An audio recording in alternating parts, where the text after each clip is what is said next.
Hello watch enthusiasts. Now today I'm in Lucerne talking to Chronoswiss. And Chronoswiss are a brand which has changed quite significantly in the past few years, and under the current management are really progressing towards a very interesting range of watches which offers some of the aesthetics and technicality of high horology at a far more affordable price.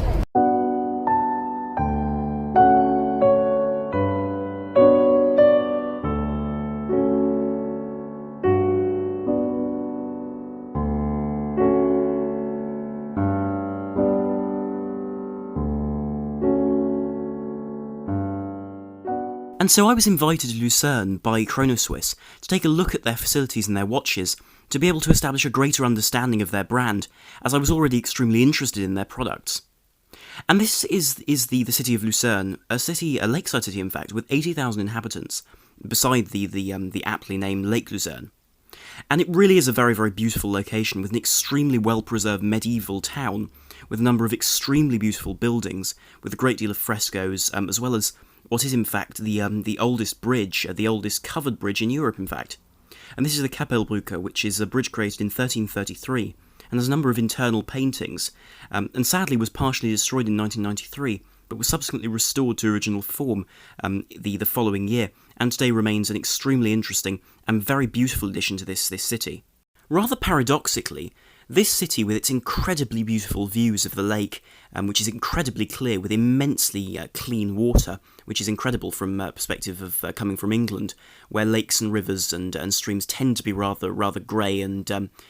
greeny brown, which means one can't really see very much of them, whereas here one sees extremely clear water. But along with these wonderful views of architecture, in addition to the lake and the mountains,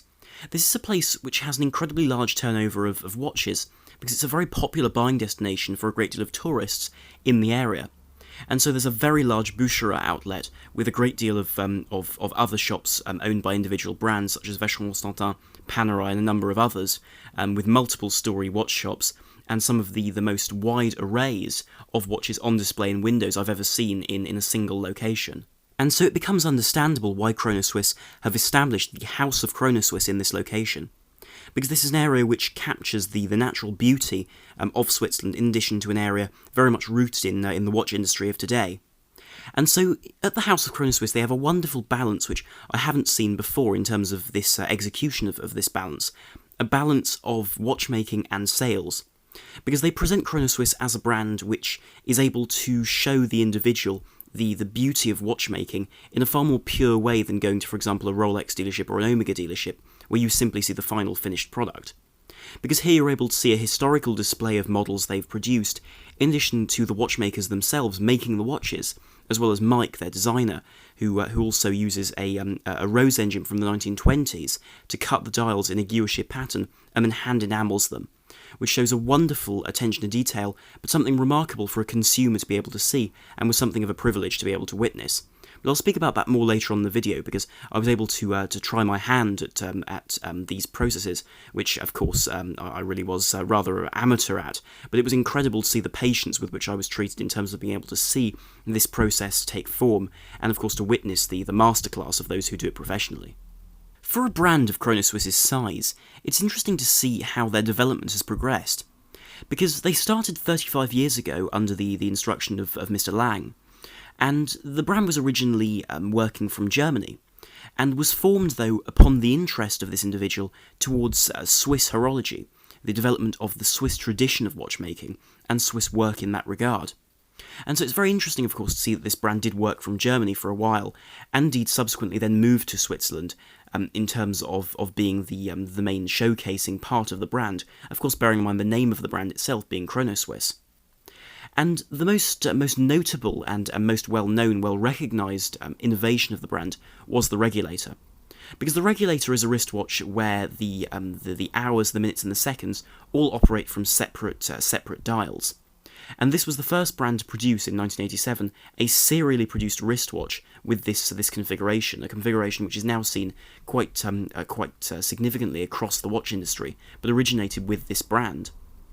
And so in terms of other developments, they have had a few others in terms of models such as, for example, rattrapante chronographs, and he produced the first automatic skeletonized chronograph in 1995.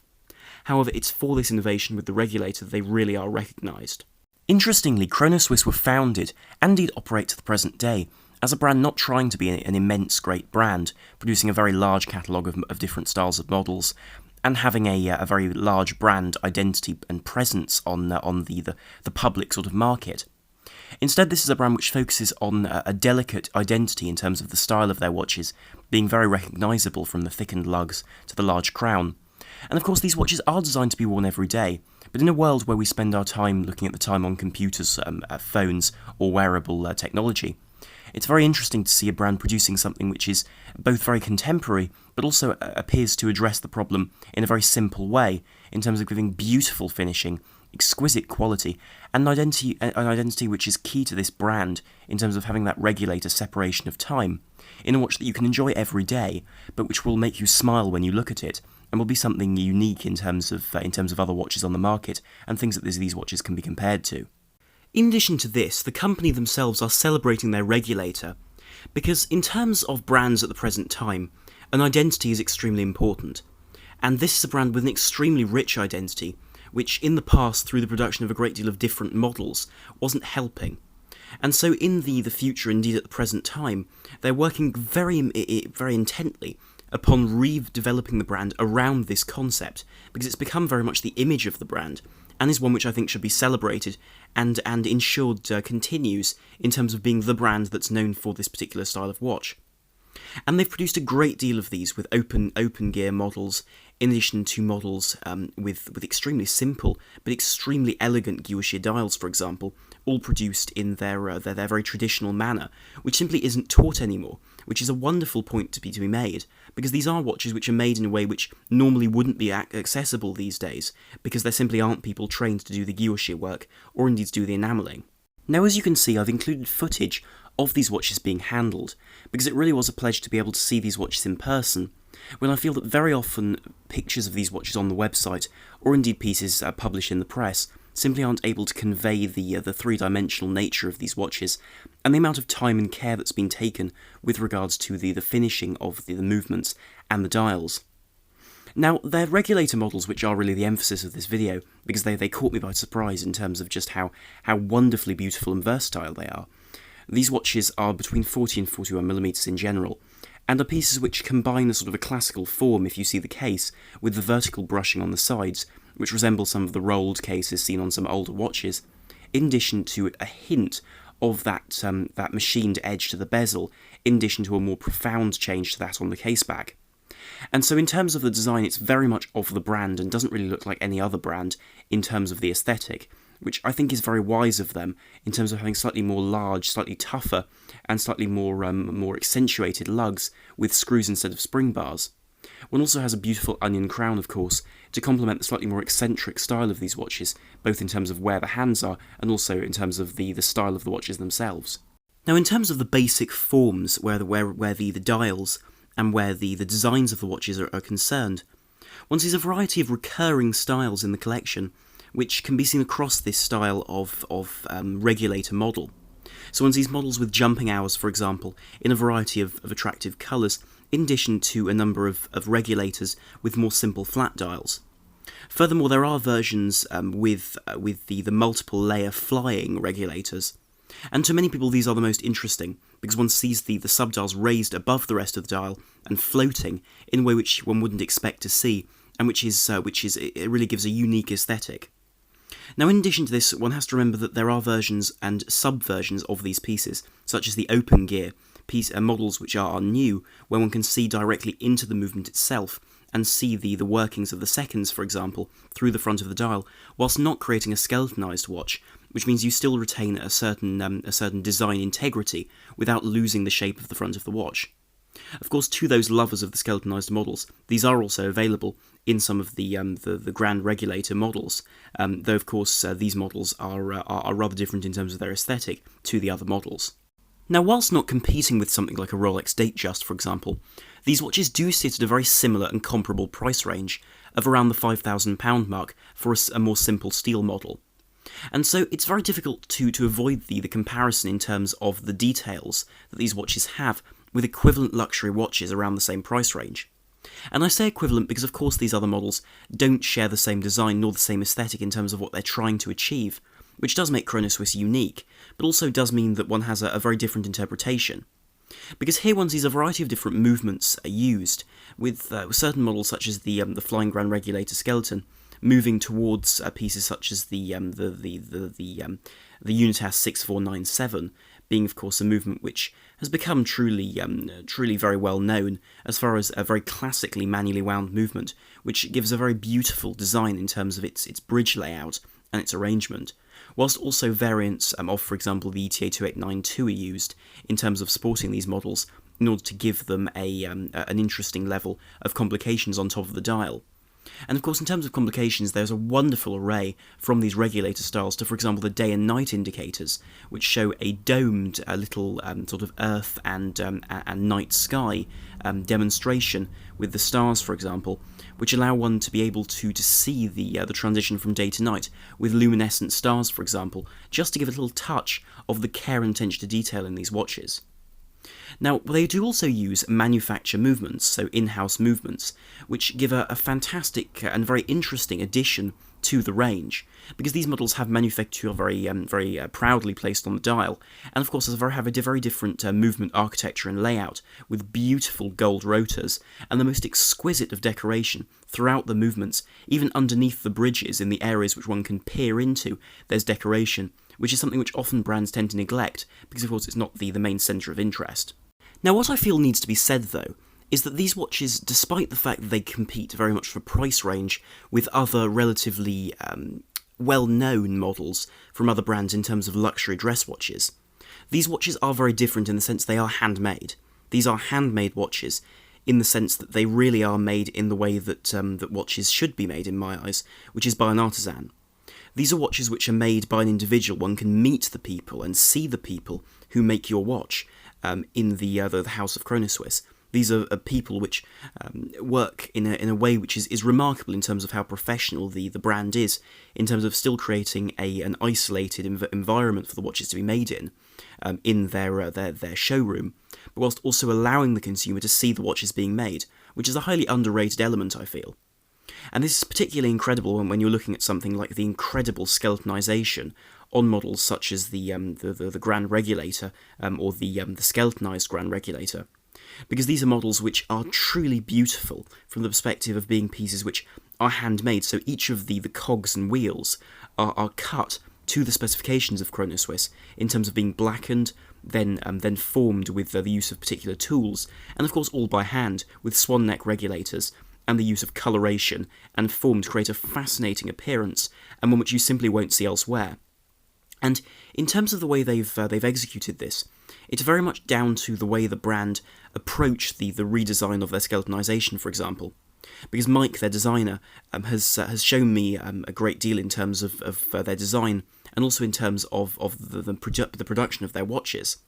And so it's extremely interesting to see the fact that the skeletonization follows a far more aesthetic design than just skeletonizing a movement along the lines of the bridges. So here one sees forms which originally weren't present in the shapes of the movement, cut out and beveled, and done to the most incredible of quality and care, that it really does boggle the mind to see that they're able to do this for the price they offer them for.